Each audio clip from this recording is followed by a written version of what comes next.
Hi! Hello అండి. హేమ సోమ్ ఫుడ్స్‌లో ఈరోజు పచ్చి రొయ్యలు, చింత చిగురు.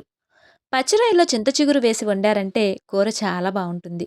అలాగే వేడి వేడి అన్నంలో ఈ పచ్చి రొయ్యలు, చింత చిగురు కూర వేసుకొని కలుపుకొని తిన్నారంటే అద్భుతంగా ఉంటుంది.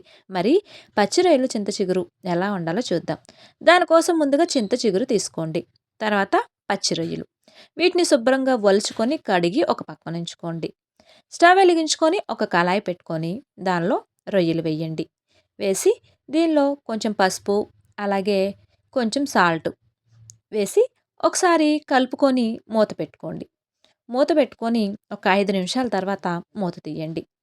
రొయ్యల్లోని వాటరు అలాగే సాల్ట్‌లోని వాటర్ బయటకొచ్చి ఈ రొయ్యలు కూడా బాగా మగ్గుతాయి. ఇలా ఈ నీళ్లలోనే వీటిని బాగా మగ్గనివ్వండి. ఇలా మగ్గిన తర్వాత రొయ్యల్ని తీసి ఒక పక్కన పెట్టుకోండి. తర్వాత స్టవ్ వెలిగించుకొని వేరొక కళాయి పెట్టుకొని దానిలో 2, 3 టేబుల్ స్పూన్ల ఆయిల్ వేసి ఆయిల్ హీట్ అయ్యాక ఉల్లిపాయ, పచ్చిమిర్చి వేయండి. ఉల్లిపాయ, పచ్చిమిర్చి వేగిన తర్వాత దీనిలో మనం ముందుగా ఉడికించుకొని ఉంచిన రొయ్యల్ని వేయండి. వేసి కలుపుకోండి.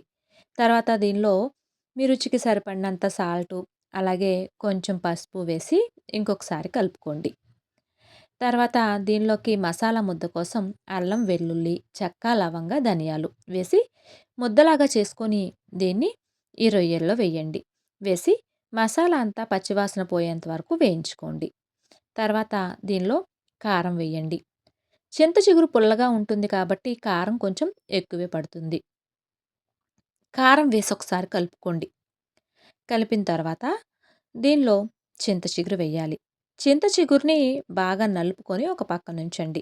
ఇప్పుడు చింత చిగురు కూడా ఈ రొయ్యల్లో వేయండి.